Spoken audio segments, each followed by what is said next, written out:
बात हम करेंगे कि पीटीआई के हवाले से क्या सूरत हाल दिखाई दे रही है। हमने मुतअद्दिद मरतबा यहाँ कहा कि पिछले 2 हफ्ते से देखा कि केपीके में कुछ पार्टी के लोग निकलना शुरू हुए और फिर कल नौशेरा में इतने लोग निकले, लगा के पूरा जलसा है। और आज भी बाजौड़ में शायद एक जलसा कन्वेंशन थी।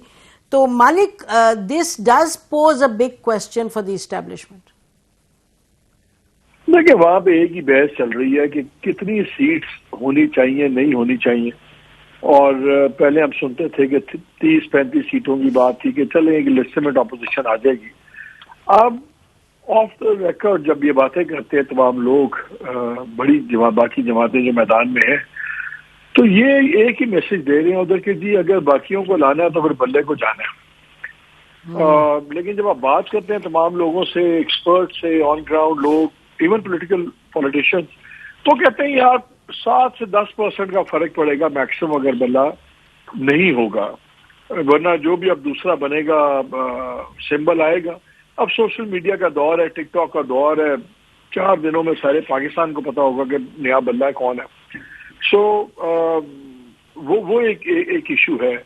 लेकिन मालिक एक सेकंड, ये जो आप कह रहे हैं ना कि सबको पता होगा नया बल्ला कौन होगा, लेकिन बल्ला तो इन द सेंस के एस्टैब्लिशमेंट की प्रेफरेंस क्या होगी, लेकिन ऑन द ग्राउंड जो सर्वेज वगैरह हैं, जो आप देख रहे हैं, जो लोग कह रहे हैं कि जी पीटीआई की एक अपनी सपोर्ट है, तो ये तो चैलेंज एक मुख्तलिफ किस्म का नहीं है। नहीं, इनके पास डबल चैलेंज है। एक तो पीटीआई की सपोर्ट है, उससे एक बहुत बड़ा वोट वो है जो इस वक्त एस्टैब्लिशमेंट के साथ फौज और पीडीएम वाली पार्टी से नाराज है, और वो बाय डिफॉल्ट इनको फायदा होगा, जो पीटीआई का हिमायत याफ्ता होगा। इसलिए इतनी आसान चीज नहीं है। और इसीलिए देखिए, मैं जो बार बार एक बात पे स्ट्रेस कर रहा हूँ, इसीलिए जब टर्म्स निगोशिएट हो रही हैं, अब पीएमएलएन वगैरह अपनी शराइत ज्यादा रख रहे हैं, हमें ये भी चाहिए, हमें ये भी चाहिए, बिकॉज उनको पता है कि ये अभी इतने वेरिएबल्स हैं। और इलेक्शन की आप बात सुने तो आपको ये भी कोई माने या ना माने, लेकिन इलेक्शन की तारीख या होना सीधा सीधा इमरान खान की कन्विक्शन से जुड़ा हुआ है। अगर इमरान खान की कन्विक्शन होगी तब तक आपको इलेक्शन भी नजर आ जाएगा। अगर इमरान खान की कन्विक्शन नहीं होती आपको डेफिनेटली इलेक्शन नजर नहीं आएगा। इलेक्शन नजर नहीं आएगा? नहीं, आप देख लीजिएगा, अगर Imran is not convicted before January February 8, मुझे तो फिर इलेक्शन होते नजर नहीं आते। और प्लान कन्विक्ट तो होंगे, वो तो आंख बंद कर है ना, वो तो इनएविटेबल है कन्विक्शन। इलेक्शन तो वो लड़ नहीं सकते क्योंकि उनकी सस्पेंड हुई है। फर्क है मती, नाअहल का फर्क है। जब आप सजा देते हैं तो आप एक मैसेज देते हैं तमाम मेंबरान को भी कि भाईजान अगर उनको सजा होगी ना 14 साल, तो आप लोग भी 3-3, 4-4 साल के लिए तैयार हैं जो फुर्तियत दिखाएंगे। ये एक मैसेजिंग है। It is not about him not being able to contest. अच्छा, मेरे ख्याल में और किस्म की है। तो लेकिन एक सवाल ये है कि क्या ये मैसेजिंग जो है ये उनकी जो सपोर्ट है उस पर कोई इम्पैक्ट करेगी या नहीं मती, जो अभी तक हम देख रहे हैं ट्रैक रिकॉर्ड? देखिए, इस वक्त जो भी स्ट्रैटेजी चल रही है वो किसी की सपोर्ट ज़्यादा या कम होने पे डिपेंड नहीं कर रही। इस वक्त ये है कि किसी को बाहर रखना और किसी को लेके आगे चलना है।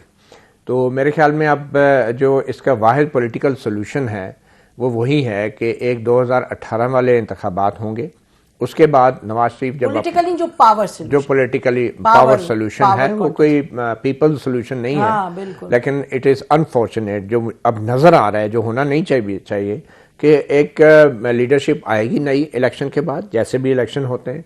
और फिर जो सबसे बड़ा ट्रस्ट डेफिसिट है नवाज शरीफ के साथ एस्टैब्लिशमेंट के बीच, वो यही है कि नवाज शरीफ अभी भी शायद वो गारंटीज नहीं दे पा रहे एस्टैब्लिशमेंट को कि इलेक्शन के बाद उन्होंने क्या करना है। गुड बिहेवियर, ये नवाज शरीफ मजबूरी इलेक्शन की हद तक है एस्टैब्लिशमेंट की, मगर इलेक्शन के बाद की किसी किस्म का कोई ऐसी एश्योरेंस नहीं है कि हमने कम से कम इमरान खान को बाहर नहीं आने देना। मैं समझता हूँ कि अगर नवाज शरीफ इस इलेक्शन में आते हैं, वज़ीर आज़म बनते हैं, तो विद इन अ ईयर खुद नवाज शरीफ ये पॉलिटिकल सोल्यूशन उनके नज़दीक ये होगा कि इमरान को बाहर निकालें, टेबल पे बैठेंगे, ये तमाम सियासी जमातें इकट्ठी होंगी, they will agree on some principle. तो मेरे ख्याल में नवाज शरीफ शायद अर्ली इलेक्शन कराने पे भी तैयार हो जाएंगे अगर इमरान खान अगर इमरान खान मान गए, बिकॉज ये एक किस्म की विंडिकेशन होगी नवाज शरीफ की भी और इमरान खान की भी। इमरान खान को थोड़ा सा सियासी बनना पड़ेगा, वो जो पुराने लाडले थे ना, तो अब उनको वो लाडलापन छोड़ना पड़ेगा। अब वो माशाल्लाह से वो पॉपुलर भी हैं, तो अब कम से कम एक पॉपुलर लीडर की तरह उन्हें बिहेव करके सियासतदानों के साथ बैठना पड़ेगा। अब उन्हें ना तो आर्मी चीफ की कॉल का इंतजार करना चाहिए, ना किसी और इस्टेब्लिशमेंट वाले की कॉल का इंतजार करना चाहिए। और इसी चीज़ से शायद वो खाइफ हैं इस्टेब्लिशमेंट वाले, क्योंकि अभी तक बाद के मामला तय नहीं हो रहे। मगर मेरे ख्याल में वाहिद वे आउट यही है कि इलेक्शन के बाद नवाज शरीफ इनिशिएटिव लेके एक किस्म का सैनिटाइज कर दें, नॉर्मलाइज कर दें पॉलिटिकल जो एक टॉक्सिक। ये आप कह रही हैं, आपकी रिकमेंडेशन है जी। मालिक, क्विकली कंक्लूडिंग कमेंट्स। सॉरी, मैंने कहा कंक्लूडिंग कमेंट इस पर दे दें। देखें, पसंद करें या ना करें, इस वक्त पॉलिटिक्स का महवर इमरान है। उनका जो फ्यूचर है उससे तमाम सियासत का फ्यूचर जुड़ा हुआ है। अब देखना यह है कि किस तरह मैनेज होती हैं चीजें। अभी मैं तो ये कहता हूँ कि बहुत वेरिएबल्स है, लेकिन सब एक चीज पर नजर रखिए नसीब, ये जो खामोशी है ना जरदारी साहब की, और खास वो तौर पे लास्ट इंटरव्यू में जो उन्होंने मैसेजिंग की, जहां भी की कि देखें बिलावल फिक्र ना करें, Bilawal will not rock the boat, I am in charge और सब कुछ, ये अगर गेम लगी कोई तो फिर मियां साहब के लिए शायद कुछ सरप्राइजेस हों post election, but before forming the government. Thank you Naseem. Imran politics जुड़ा है इमरान खान के फ्यूचर से, मगर इमरान खान का जो प्रेजेंट है वो पास्ट से जुड़ा हुआ है। जब तक इमरान खान खुलेआम तस्लीम नहीं करते ना माजी की गलतियां, तो उस वक्त तक बहुत मुश्किल है। सवाल ये कि स्पेस मिलेगी, कैसे मिलेगी, कौन देगा स्पेस? जुबैरी साहब, last comment please, quick comment. देखिए, मैं समझता हूं कि ये इमरान खान साहब जो हैं उनसे ये बात नहीं करेंगे। मेरा व्यू ये है, क्योंकि देखिए कि उन लोगों का एक ही पॉइंट एजेंडा है कि इमरान को बाहर रखना। और आप सही कह रहे हैं, अगर साइफर के केस में उनको सजा हो जाती है और उनको मौत की सजा दे देते हैं या उनको 14 साल की सजा दे देते हैं, तो बेसिकली वो आप देखिए उसका क्या इम्पैक्ट होगा, वो वक्त बताएगा। तो ये सारी चीजें, सारी एस्टेब्लिशमेंट, सारा गेम तो बना रही है, लेकिन ऊपर गेम कहीं और भी होता है। वल्लाहु खैरुल माकरीन, कि अल्लाह सबसे बड़ा प्लानर है। बिल्कुल, आप तीनों का बहुत बहुत शुक्रिया आने का। नाज़रीन, ये बात तो बड़ी क्लियर है कि जो भी प्लानिंग होगी, प्लानिंग से हट के भी चीज़ें हो सकती हैं। एक हमारी किसी से गुफ्तगू हो रही थी कुछ दिन पहले, तो उन्होंने जिक्र किया कि जुल्फ़िकार अली भुट्टो के एग्जाम्पल से हमने ये सीखा कि किसी एक्सट्रीम पे नहीं जाना चाहिए। अब उस एक्सट्रीम पे ना जाएं, उसके अंदर क्या स्पेसेस किसके लिए क्रिएट होती हैं, किस वक्त क्रिएट होती हैं, वो तो वक्त ही बताएगा। जी, ये आप देख रहे हैं पीपल्स पार्टी की, और बिलावल भुट्टो की तवातर के साथ इसी पर फोकस है। नवाज शरीफ साहब के बारे में उन्होंने आर्मी को अलर्ट किया, उससे पहले इमरान खान साहब के लिए कमेंट उन्होंने दिया है कि जी आप जो एम्पायर की उंगली पे चलते थे वो हम उससे डिसएग्री करते थे। Anyway, you heard that. जी मती। देखें, बिलावल तो बैन सतूर वाज़े तौर पे इस्टेब्लिशमेंट से मुखातिब है कि ये आपके साथ वही होगा जो पहले नवाज शरीफ साहब ने किया।